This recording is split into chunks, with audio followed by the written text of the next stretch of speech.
Madhavaram round ஆகிட்டு ஒரு காலி கிரவுண்ட் ஏரியாவில் அக்யூஸ்டை ட்ரேஸ் பண்ணி போலீஸ் போக்குள்ள அவர் கத்தி எடுத்து காவலர்களை தாக்க முயன்று ராஜேந்திரன் காவல்துறை வேலை பார்க்குறாரு. அவரோட நெருங்கிய உறவினர் தான் சுப்பையா. அந்த காலத்தில் சுப்பையா பெஞ்சமின் டீம் தான் மோதிக்கிட்டது. சுப்பையாங்கிறவர் சேரா சுப்பையா எல்லாருமே முக்குளத்தூர் சமுதாயத்தை சார்ந்தவர். பெஞ்சமின் டீம் அது ஆப்போசிட் டீம். இப்படியா இவங்களுக்குள்ள மாறி மாறி மாறி மாறி ப்ராப்ளம் போயிட்டு இருக்கும். பேசுனா எங்கேயே போகும். ஆம்ஸ்டாங் கொலை வரைக்கும் அதில் உள்ள வரும். ஆம்ஸ்டாங் கொலையில் உள்ள நாகேந்திரன் வரைக்கும் அதில் கேஸில் வருவார். அவ்வளோ பெரிய வாஸ்ட் சப்ஜெக்ட் அது. அதாவது ஒரு இப்போ சென்னையில் தலைநகர கொலைநகர பேசணும்னா அது அவ்வளோ இருக்கும். அந்த அப்போ சுப்பையா கொலை பண்ணுறாங்க ஜிஹெச் வச்சு.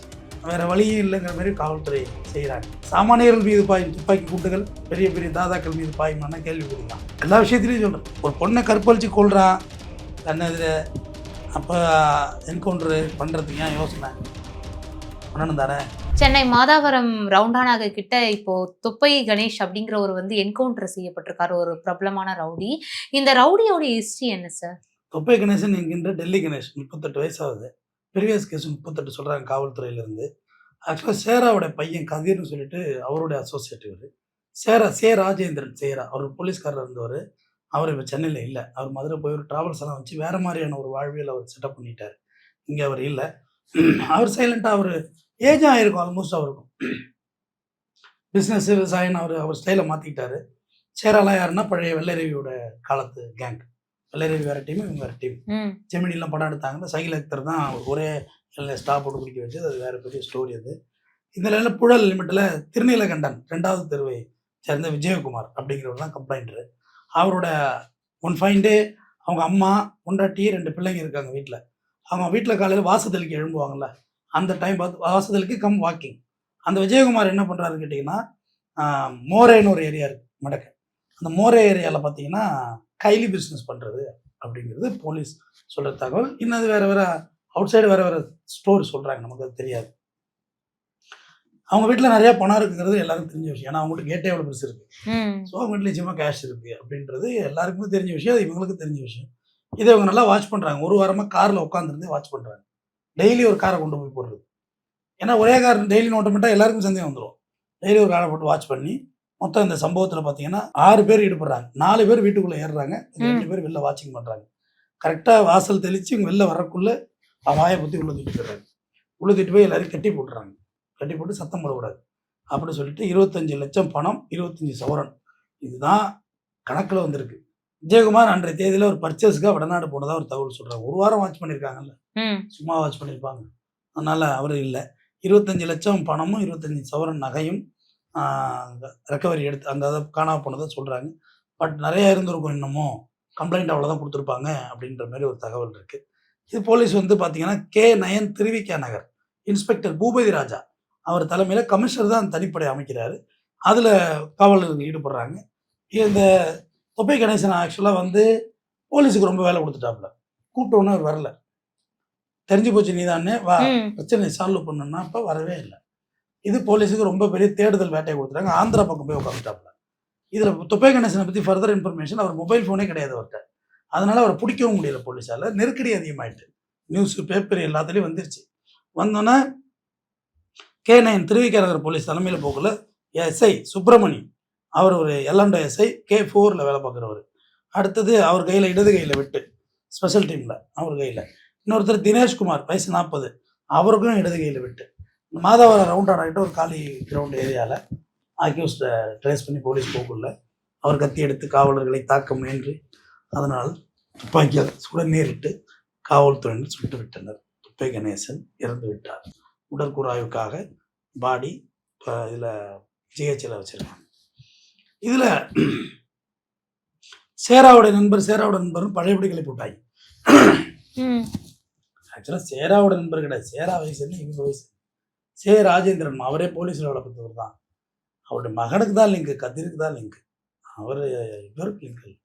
அவர் ஊரில் இருக்கார். அவர் பஸ் ட்ராவல்ஸ் வச்சு ராஜேந்திரன் காவல்துறை வேலை பார்க்குறாரு. அவருடைய நெருங்கிய உறவினர் தான் சுப்பையா. அந்த காலத்தில் சுப்பையா பெஞ்சமின் டீம் தான் மோதிக்கிட்டது. சுப்பையாங்கிறவர் சுப்பையா எல்லாருமே முக்குளத்தூர் சமுதாயத்தை சார்ந்தவர். பெஞ்சமின் டீம் அது ஆப்போசிட் டீம். இப்படியா இவங்களுக்குள்ள மாறி மாறி மாறி மாறி ப்ராப்ளம் போயிட்டு இருக்கும். பேசுனா எங்கேயே போகும். ஆம்ஸ்டாங் கொலை வரைக்கும் அதில் உள்ள வரும். ஆம்ஸ்டாங் கொலையில் உள்ள நாகேந்திரன் வரைக்கும் அதில் கேஸில் வருவார். அவ்வளோ பெரிய வாஸ்ட் சப்ஜெக்ட் அது. அதாவது ஒரு சென்னையில் தலைநகர கொலைநகரம் பேசணும்னா அது அவ்வளோ இருக்கும். அந்த அப்போ சுப்பையா வந்து கொலை பண்ணுறாங்க ஜிஹெச்சில் வச்சு. அது யார் பண்ணதுன்னா வெள்ளை ரவி. யாரா கொலை பண்ணா, எப்படி இருந்தா, இப்படி தான். அப்போ வெள்ளை ரவி யாருன்னு தெரியாது. அவர் பர்மா பஜாரில் அட்டி போடுறது தான் வெள்ளை ரவி. அதில் தான் வந்து இன்னைக்கு நாகேந்திரன் வெள்ளை ரவியோட போய் தான் ஒரு கேஸ் வாங்குறாரு. நாகேந்திரனே பாக்ஸர் தான்மா, ஆம்சாங்குழியில் ஒன்று இறந்து போயிட்டாரு பாக்ஸர். அவர் சும்மா விளையாட்டாக போய் அதில் ஒரு கேஸ் வாங்கி அது அவர் வாழ்க்கை இங்கே மாறி 25 வருஷம் சிறை. கரணம் தப்புனா மரணம் தான் எல்லாமே இதில். அதுக்கப்புறம் சேரா லீடிங் வர்றார். சேரா போலீஸ் விட்டு நீக்கப்படுகிறார். ஏன்னா ரவுடி பின்னணி இருக்கு உனக்கு சொல்லி அவர் சுப்பையா அவர்கள் வட்டி கூடுறது, சேராவும் வட்டி கூடுறது, இப்படி ஒரு மாதிரி போயிட்டு இருந்தது. பெஞ்சமினும் படுகொலை செய்யப்படுகிறார். அப்படியே அவருக்குள்ள அடுத்த லீடு வந்து பார்த்தீங்கன்னா சேரா தலைமை தாங்குறார். ராஜேந்திரன் தலைமை தாங்குறார். இந்த பக்கம் வெள்ளரவி தலைமை தாங்குறார். வெள்ளரவி பார்த்தீங்கன்னா ஆரம்பத்தில் டைஃப்லாம் இருந்திருக்கிறாப்புல. அப்புறம் கம்யூனிஸ்ட் இயக்கங்கள் வந்து ரவுடிஸ் அதெல்லாம் செட் ஆகும் தான் இப்படி ஒரு மாதிரி செட்டப் ஆகி அவர் தலைமை தாங்கி 2 பேரும் மாறி மாறி பண்ணக்குள்ள இப்படியே போயிட்டே இருக்குது. அது ஜெயில் கலவரம் வரையும் வரும். சென்னை ஜெயில் கலவரம் இருக்குல்ல, அது வரைக்கும் அதில் வரும். அதுக்கு ஒரு பக்கத்து பார்த்தீங்கன்னா என்கவுண்டர் பண்ணுறதுன்னு காவல்துறை முடிவு. சேராவுக்கு போலீஸில் கான்டாக்ட் இருந்தது. என்னதான் இருந்தாலும் முன்னாடி போலீஸில் வேலைக்கு இருந்தது தானே. அவர் போய் பார்த்து யாரை பார்க்கணும்னு பார்த்து நான் வெளியாயிடுறேன். நம்மளை இது நமக்கு இதுக்கு நான் வரல, எந்த பிரச்சனைக்கும் வரல, நான் வெளியாயிடுறோம்னு வெளியாயிட்டார்.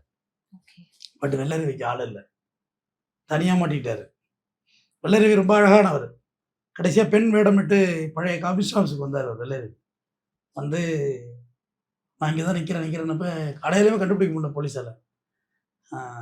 இல்லை ரவி, உன்னோட எல்லா ஹோப்பும் காலி ஆகிட்டு, இனிமேல் இங்கே இருக்க முடியாது அப்படின்னப்ப, எனக்கு தெரியும், நான் என்னோடய டெத்து தெரிஞ்சு போச்சு, பார்த்துட்டு போகலான்னு வந்தேன், கடைசியாக ஒரு வாய்ப்பு இருக்குமான்னு அப்படியே அந்த வேஷத்தோட வெளியாகிறாரு. ஓசூர் பாகலூரில் வச்சு என்கவுண்டர் பண்ணுறாங்க. அவரை கர்நாடகாவில் பொண்ணு எடுத்திருந்தார் வெள்ளரவி. அவரை வந்து ஓசூரில் வச்சு, பாகலூர் தெரியுமா, ஓசூர்லேருந்து பாகலூர் வழியாக போய் மறுபடியும் ஹைவேக்கு வரலாம், அங்கே தான் என்கவுண்டர் ஆகிறார். அவருக்கு பைக்கில் சுட்டார், போலீஸ் சுட்டுச்சு, அவர் ஒரு மாதிரி ஃபினிஷிங் ஆகிட்டார். பட்டு சேரா இன்னமும் லைவாக தான் இருக்கார், நல்லா தான் இருக்கார், ஊரில் இருக்கார். இந்த வழக்கில் வந்து இப்போதைக்கு சேராவுடைய வாழ்க்கை அப்படிங்கிறது வந்து டோட்டலாக மாறி போயிடும். ஆமாம், அவரோட வாழ்க்கை என்டையராக மாறிட்டு டோட்டல் டிஃப்ரெண்ட். இங்கே உள்ளது மாதிரி இல்லை. ட்ராவல்ஸ் எல்லாம் வச்சுருக்காரு. அவர் அமைதியாக அவர் வாழ்க்கையை பார்த்துட்டு ஸ்மூத் அண்ட் கோயிங் அப்படி தான் போயிட்டு. நான் ரவுடிசத்தில் வந்து பழைய ஒரு காலத்து ரவுடிசத்தை இன்னைக்கு ரவுடிசத்தையும் நான் பார்க்குறேன்.